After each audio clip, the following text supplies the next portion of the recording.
Сен бұл өмірге бақытты болу үшін келдің. Сен жақсы адамға, өмірдің барлық кереметіне лайықтысың. Сені бағаламайтын жанды және кез келген негативті өміріңе кіргізбе.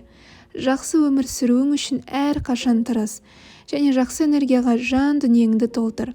Сен өміріңе жақсылықты кіргізгенде, жамандықты шығарғанда өмірің қатты өзгереді. Бұның бәрі өз қолыңда. Сенің нәзіктігің мен адалдығыңа лайықты жанды күт. Сен де оны, ол да сені шын сүйетін. Шынында күткен уақытың тұрарлықтай. Сені айлайтын жан міндетті түрде кездеседі. Өз адамың жолыққанша өзіңді дамыт. Әр қашан алға ұмтыл. Ұмтылысың мықты болып, мақсатың айқын болса, саған да сондай жан кездесер. Мақсат пен арманға бірге жететін.